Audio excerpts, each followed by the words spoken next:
Great, and we're live. So welcome everybody to this remote interview. My name is Lisette, and I'm interviewing people and companies doing great things remotely. And today on the line, I have Dana Kaye. You are the founder of Kaye Publicity with an entirely remote boutique PR team. You're also the creator of Branding Outside the Box. So I'm not going to give that away before we get into the interview, but very exciting. And you've got a whole bunch of productivity tips to share. But let's start with question number one, which is, what does your virtual office look like? What do you need to get your work done? So I'm very fortunate in that I have an office space in my house. It's tiny, but it works. And so I have a separate office. I can close the door. So if someone's at home, they know I'm working. And I have a number of systems that I use to stay connected. We have an internet phone service. We use GChat to communicate with our team members. We use Asana to stay on top of all of our projects.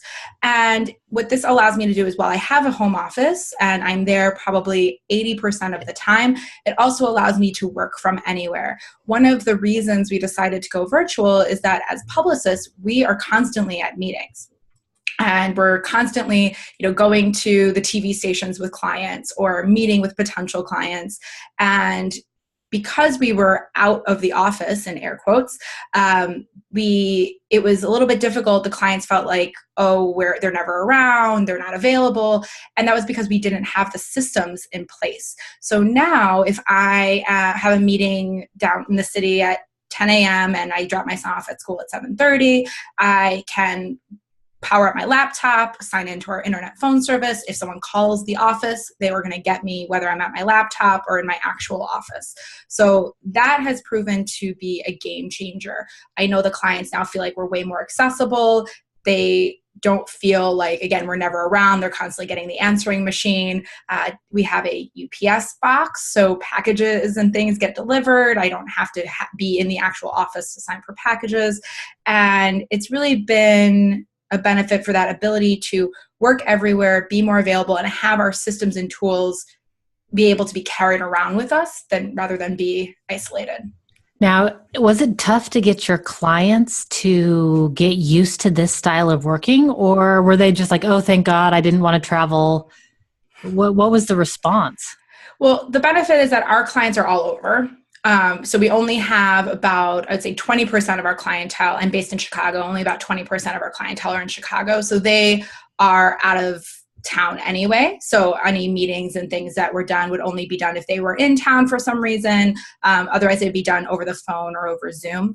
And I guess the only difference would be if people, there's certain things that if we were going to be doing an interview, like via Skype or something, and the client wanted us there, like, how do you do that? But fortunately, we work very closely with our clients. We're very close, sometimes to a fault. So there have been plenty of moments where they come to my house and we set up the computer and they stand in my tiny office together.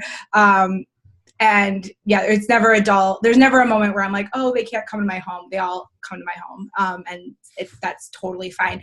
I think what we, as service providers, get nervous about is we get so nervous about being judged by the clients. And the thing is, the clients actually don't care. They just want their work done. They just want to be served. And if you're serving them better as a remote employee or in a virtual office setting, then they are not going to care whether you got your work done in an office or whether you got your work done on a beach in Florida. They just are concerned with you getting the work done and serving them well. It's only when you're not really serving your clients that then they start to dissect, maybe she's gone all the time, or maybe she's not available. And that's why if you're delivering quality work consistently, none of them are going to care where that work occurred. Right. It sort of becomes an excuse for them to dive into something like, oh, it must be that remote working, or, oh, it must be something. Yeah, indeed. It gives them like ammunition if something's not going right. Whereas it's impressive if everything's going right. And you're right. They don't really care. They just want the work done. Yep. And the same goes for employers and employees. I know that if I find myself getting concerned with some of our contractors or an employee that's not getting their work done, and I start looking oh, how much time did they spend yesterday, or did they log in yesterday? And I start getting concerned. That's a trust issue that has to do with the relationship between me and the employee. It's not an actual problem with the circumstance that they're remote. Like if I trust our team right now is really solid. Thank goodness, finally our team is really solid. As anyone who has a team knows, like hiring and firing and searching for talent is really time consuming. But our team is really solid, and I know that they're getting their work done. They're producing quality work. They're doing it on time. And I don't really care if they're doing it at 2 a.m. or like at 6 a.m. or whatever works well for them, because they're getting it done and they're getting it done on time. If they start missing deadlines or they're turning in poor quality work and I can't find them to talk about it, that's when it starts becoming a problem. I don't think it's ever, I don't know what they're doing, because honestly, if I can't get them if I want to G chat with someone at 1 o'clock and they're not there, I assume they're on a call, they're doing work. They could be grocery shopping, they could be going out for a run. I really don't mind, as long as at some point I'm able to connect with them. Right. They're responsive and they get back to you in a reasonable amount of time. Correct. Right? So why did you set up your company to be entirely remote? We had an office for, I want to say 5 years, although I may be botching the timeline, for 5 years. And then in 2016, when we started building out our team, I noticed I was having trouble finding enough talent in Chicago. I was trying to build out a team, and I was interviewing a lot of local people, and I just wasn't finding the right person. And I thought, maybe if I expanded my search to other places, that I may find the right person and an even better person. And I was in contact with another PR company owner, Jeannie Dietrich, who owns Arment Dietrich, and she curates Spin Sucks, which is a great website. And her company, I believe she has 40 employees, entirely virtual. All of them are. And I had asked her about that, and she said, if you're going to go virtual, everyone has to do it. You can't have one remote employee and then everyone else in the office. It creates a poor dynamic. It's really difficult to gel as a team. You just all have to do it. And then additionally, as I mentioned, we were out of the office a lot. We were having concerns with like who's going to be in the office in case someone calls, because the other publicist had a media appearance with a client. I had a meeting somewhere else, and there was all these other factors that were happening. And so it seemed like, okay, if we're going to all go virtual, we'll have a better pool of talent to choose from. We will be able to be more accessible. We'll have all those systems in place. We won't be stressed out about maintaining this physical space. And I think we can work better. So I decided in mid-2016, and we officially closed the office at the end of 2016. So we've been entirely virtual for about 1.5 years now. And I'm loving every minute of it, honestly. I think it's so great to be able to work in a different way. My son wakes up at about, and on good days, he wakes up about 6:30. Right. So I'm able to wake up, and my wife likes to work out first thing in the morning. Before we were like arguing, like, hey, are you going to go for a run? Or are you going to go work? Like, who's home with the kiddo? And so I'm able to start work at 5:30 and work until he gets up. And then do the whole, brushing teeth, getting to school, making breakfast, all that. And then when I drop him off at school, I'm able to do my workout afterwards. Before, I couldn't really start my day because I didn't have all my systems. I didn't have my stuff. If I wanted, we are a book publicity company. There's lots of book mailings. So I usually do my mailings at 5:30 in the morning. And I wasn't able to do those things before. So I would have to go drop him off and go straight to work and not have the time. Now I can take those little pockets during the day to go work out, to go run an errand. Occasionally if there's something going on at his school that I want to go to, I can go do that and not feel like, oh God, they're going to think that my team's going to feel like I'm not present, because they don't know. If I'm gone for an hour, it doesn't make me less present. They just think I'm working. Right. Is there anything you miss about the office? We had a really great office. For any of our clients who came in, they're like, oh, this is such a cool space. It was in this 1920s building that was above. It was on a busy street, the main strip of our neighborhood. It was had pillars and lots of character. So I liked the space. It was a really good space. And I also miss not having as much stuff in my house because, again, we do book PR. Wow. There are currently, as of last inventory, there are 625 books in my garage that go in and out. And so we had to make some adjustments. We used to rent out one of our garages. We took it back, and now it's all the books. So those are little things that I miss. But honestly, like, I like my home office. It has a good vibe too. So I would say that's the only part I miss is like, I liked working in that office. Right. A nice space. Yeah. But you can make that at home. Yeah, for sure. I totally understand. So with work-life fusion, then did you have trouble with like integrating work and life and keeping it separate? I mean, now that it sort of fuses together like it does? I didn't. The people around me did. So I am very good at compartmentalizing, at setting clear boundaries. Again, any service industry where you're working with clients, you have to be good at setting boundaries. And so I'm very good at setting boundaries for my clients. I'm very good at setting them for myself. The problem lies in the people in our life. So for example, this home office used to be like our office for our personal stuff. And I made a very clear line in the sand that there's no personal stuff in the space, so that I don't have to go into my office if I'm looking for a file or if I'm looking for, I don't know, some like photos or old photos or something. So like nothing personal can be in this office. So I did a lot of work to clear it all out. That was an adjustment for my wife, who has lots of stuff and wanted to have it out of her sight. We had to find other places for things. Also, my son is home from school on Mondays. My mother takes care of him every Monday. That's like their special day.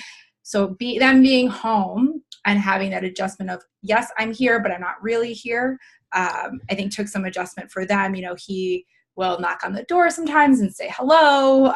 She'll ask me, you know, where is this? Where's that? Not a big deal. But I do have a little sign with a Post-it note on the door if I'm on a call or recording a podcast or doing something, so they don't come in. I think that was an adjustment. Also for me, also not micromanaging, because if I hear, you know, nap time, I hear it's being a fiasco, or if I hear a temper tantrum happening and I'm like, oh, she's doing this and I need to separate. If I was at work, I would have no idea what they're doing. So I should keep that keep that separate. But for the most part, no, I just think that establishing really clear boundaries of when you're working and when you're not, having a space. And I know a lot of us don't have the luxury to have a separate office, but even having like a desk where in that desk, there's nothing but work. When you don't sit at that desk for anything but work. You have a separate computer. I think that was a big thing too, is like, I do have my laptop for when I'm gone, but like not just working off of my laptop everywhere. So having a dedicated workspace, even if most of your stuff is done elsewhere. So you have that dedicated space if you work, not to let that bleed into your personal life and vice versa. Right. It's interesting, when we fuse our life, we have to separate it in a different way in order just to minimize the distractions. Yeah. Yes. So what did your team struggle with when you first went remote? I work with a lot of very positive people, so it's hard for me to speak to that, because like if I ask them like, is everything okay, no one would say, oh, I'm struggling with something. They'd be like, oh, it's great. I actually don't think we struggled much. The only two people, it was me and my other full-time employee. We were the only ones in Chicago at that point. Our interns were gone. The assistants were all contracts anyway, so they weren't in the office full time anyway. And so I don't think it was that big of a struggle, because one was already remote, and then it was just me and Julia, my publicity manager. And so when we started hiring on, everyone was elsewhere anyway. So I don't think it was as big of a challenge. I would say, speaking from the outside, the biggest challenge probably for Julia is she works a lot. And I think that's a constant struggle, is, you know, she, instead of before where she would get to work at 8 and then like leave around 5, now she's getting a little bit earlier and working a little later because it's right there and there's no commute.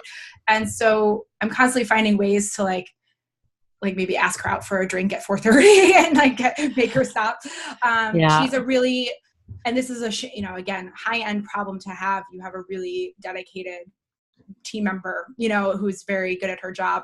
And I think that the biggest struggle is making sure that she has the support that she needs.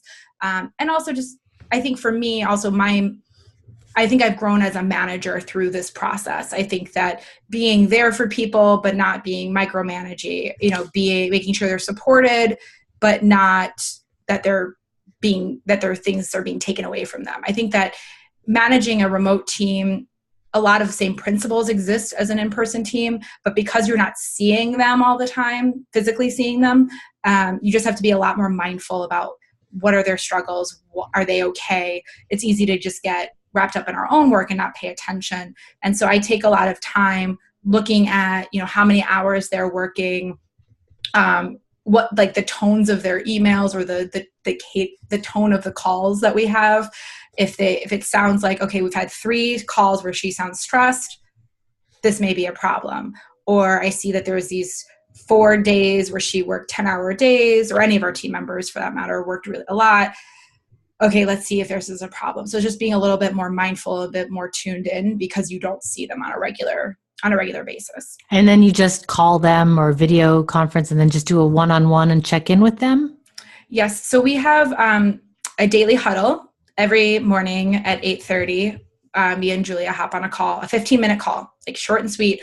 What are you working on today? What's going well? What's not going so well? Those are the 3 questions. And we both answer. I have a weekly call with another publicist and the client, who's a bigger client. So we manage their team, their publicity team. So we have a weekly call with them. I have one-off calls with our digital marketing person, with another publicist on an as needed basis. And then we're going to start instituting big team meetings. But until now, I haven't really, I've kind of been the person and then everyone spreads out from me and I'm kind of interface and manage everybody. And I think that's a disservice. I don't think that's the right thing to do. So actually next week we have our first big team meeting with all of our contractors to talk about, for them to introduce themselves, say what they do, and then do something similar where we're like, what is our big project for the month? What are we struggling with? Can anyone here help? What's going really well? Can anyone here amplify or learn from that success?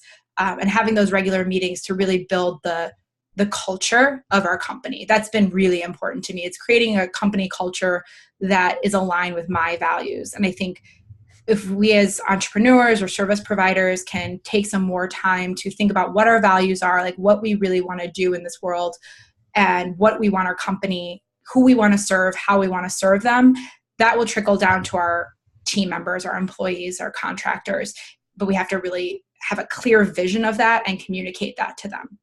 Right. And that sort of seems like to me the role of the leader is to have that clear vision and to be able to disseminate it, because otherwise it's like herding cats. You've got people going in all kinds of well-meaning directions, but you're exactly right. Got to focus. Yeah, I'm sort of feeling the same, like, oh yeah, I totally get it. Okay, but before we run out of time, I got to ask you about productivity, because there are some questions that when we were first communicating about the interview that really piqued my interest, and I thought, oh, great. The audience that listens to this podcast is great. So one of the things was why mental roadblocks are often responsible for not being productive. What is it about mental roadblocks? So much of what we think about is like a feeling and not based in fact. So we feel like we're overwhelmed. We feel like we don't have as much time, when in fact we don't really know if we have enough time. So one of the things that I talk about is if we see in our schedule, like, okay, it's 9:00 and we have a meeting at 9:30. I can't possibly finish this project in 30 minutes. So we'll goof off on Facebook. We'll waste those 20 minutes of time rather than actually trying. And I find that if you try to make progress on a project rather than like just saying, whatever, I'll do it later, or I can only do it if I can do it in one sitting, you're going to waste a lot more time. So what I challenge everyone to do is don't think, oh, I don't have enough time to complete this, so I'm not going to do it. Do what you can to start something. Do what you can to make progress, and also challenge yourself. I'm a very competitive person, so I will challenge myself to get it all done. Like I'll challenge myself, like, okay, I have 20 minutes to write a blog post. Let's see if I can do it and see how far I can get before that call or that meeting. Or for that matter, if I have other things on my list that I can do in 20 minutes, just doing those. But really eliminating all those time wasters, or eliminating that idea of like, I don't have time to do this, or I can never finish this, or, oh, I'm going to have a call in 10 minutes. I might as well not do anything. But being really productive and doing something in that moment, taking advantage of every minute that you can. I think that that's something most of us don't do. I also believe in like setting ourselves up for success rather than failure. So I am into fitness, and there's lots of hurdles to fitness. There's, you have to, maybe you need a gym membership. Maybe you need running shoes. Maybe you forgot your clothes. Maybe you don't have childcare. Like there's so many hurdles to working out and moving your body. So how can you eliminate those hurdles? And one of the things that I do, it sounds dorky, but like I have at all times like a packed gym bag in my car. So I have a swimsuit. I swim a lot. So I have a swimsuit, got cap, goggles, extra pair of running shoes in my car at all times. So if a meeting gets canceled, like I used to get so irritated when a meeting would get canceled at the last minute. But then I was like, you know what? I have a swimsuit, and oh, look, Chicago Park District, free lap swim right down the street. Let's just go there. Right. And not be so precious, like with everything, like, oh, in order to work out, I need this workout class in this time. If I swim for 15 minutes, or if I take like a 1 mile run, which is, I've done marathons and long distance stuff. It seems so silly. It's better than nothing. Like it's better than, what am I going to do? Just sit and scroll Instagram while I wait for my next meeting? Like that's a waste of time. So I think setting yourself up for success, like setting the room. So if you know you need to accomplish a big task first thing in the morning, leave your computer on and set up that task. So when you wake up, you can just jump right into it and eliminate the excuses. Always bring your laptop. So if you are caught at a meeting, or, you're picking up the kids from school and you're in this line, right? And you like don't have time to do anything else than sit there, have your laptop and you can get some writing, write a blog post, write an email, write something, and really just make the use of every stolen moment. I do a lot of reading while standing in checkout lines. Like I have a Kindle and I have it on my phone. And so if I have 10 minutes, I will always have a book with me to read. So I think like really just setting yourself up for success and not being precious with where you work, how you work, and how good it is, because doing something is better than nothing. Making like some progress is better than making no progress. So if I want to land podcast interviews, sending you, Lisette, one email saying, I've listened to your podcast, I want to be on it. But even if I don't have time to send 20 emails, it's better than nothing. So I think those are the mental roadblocks that people need to overcome, that if you do something, make some progress, you're going to be further ahead than where you were before. Yeah, and also eliminating all those distractions. You're right, like using the moments and not Facebooking or Instagramming. It is so unbelievably addicting. Mm-hmm.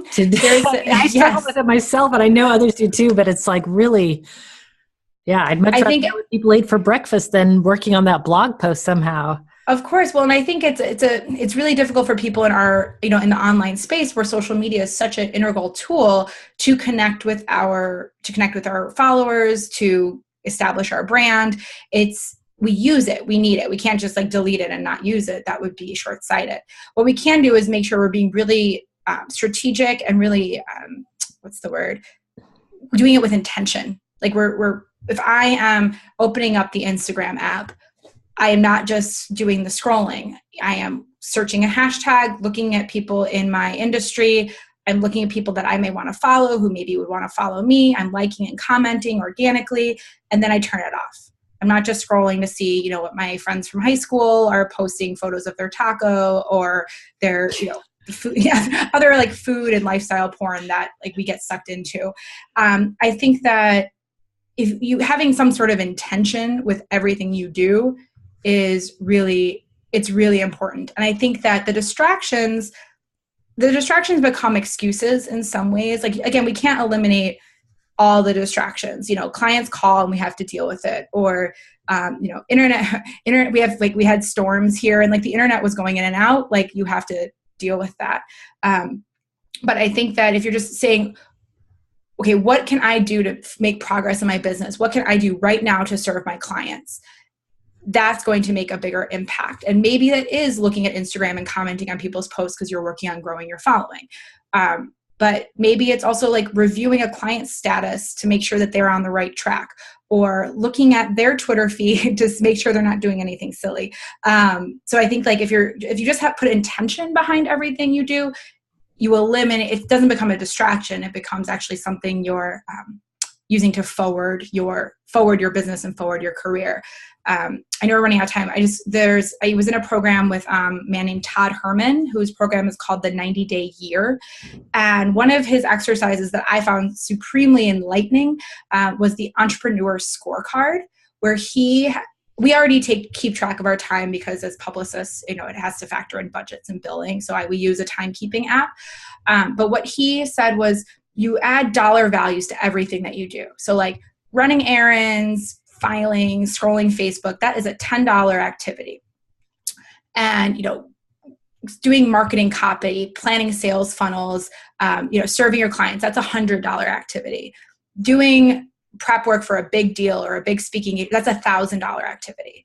So if you keep track of your time, look at what activities you're doing, and you can have a day where you only do the $10 things. But if you're doing that every day and you're never doing those $100, $1,000 activities, total up what you're making each day. And if you have a revenue goal towards the end of the year, you need to be doing those higher value activities in your business. And that to me was super enlightening because it helped put a value on everything that I'm doing and saying, okay, should I be outsourcing this, or should I just be deleting this and not doing it? So thinking about in your work, like what is the value of the activities you're doing? And scrolling Facebook, I'm telling you, is not a $1,000 activity.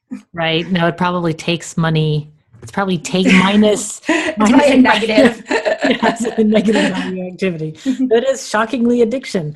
Okay, well, I can't not end this interview without saying something about personal branding, because this is your expertise.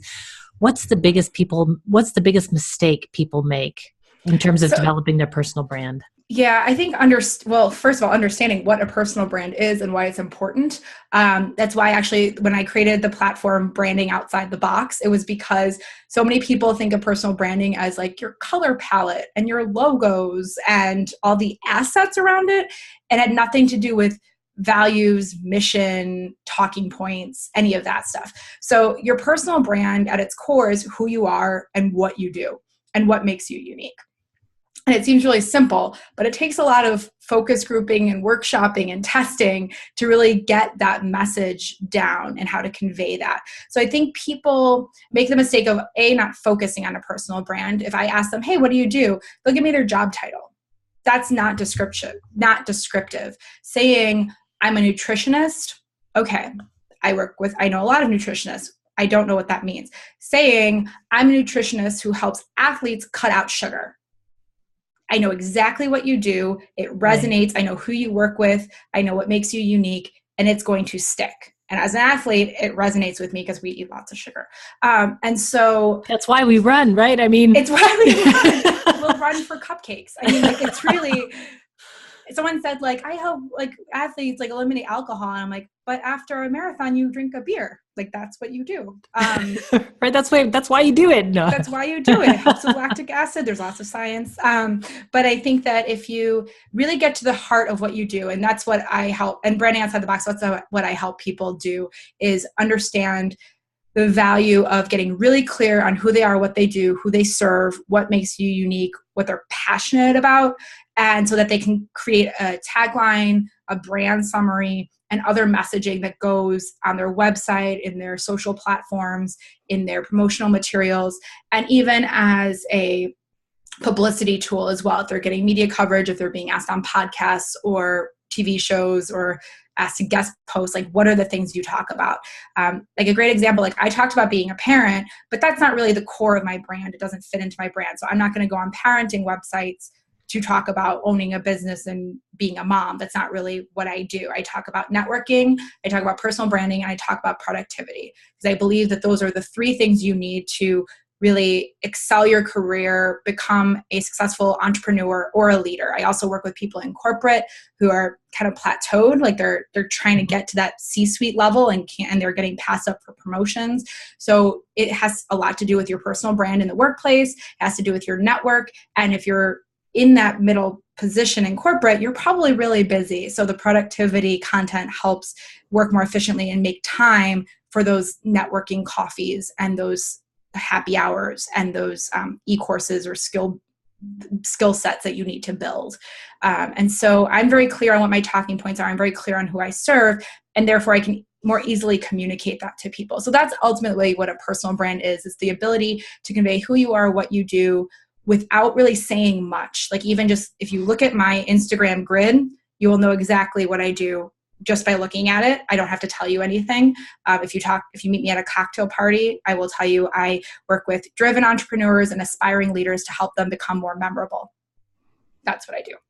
Right. And that sticks a lot. If I say I'm a brand coach, falls on deaf ears. The word coach is such a turnoff to a lot of people. No one knows what brand is. They think like it's, again, logos and all that stuff. So it doesn't work. So right. It's something to be really clear on, to workshop, to get feedback on, polling your audience, knowing if you know who you serve, asking them like, what are you struggling with? How do I help you? And kind of, I would say, call it Trojan horsing it. Like I help people with their personal brands, but no one knows what a personal brand is or why they need it. So I'm not going to tell you I help you with your personal brand. I'm going to say I help you become more memorable, which is a personal brand. Right. And ultimately that is what people are wanting. So Yes. It seems to me, if you're in the audience listening to this right now and you're looking to develop your personal brand, I'd say go get an expert to help you, because clearly they know what they're talking about just by you already know what you're doing. So which brings us to the very last question, which is if people want to contact you, what's the best way to get in touch? Where are you on the internet? My home base is brandingoutsidethebox.com, and that's where you can find blog posts, newsletters, podcasts, and if you want to work with me one-on-one or do a group program or an e-course, all that is there. And you can follow me on social media. And if you want more of the productivity, like tips and tricks, I have a free toolkit that you can download at brandingoutsidethebox.com/productivity toolkit. All one word? Correct.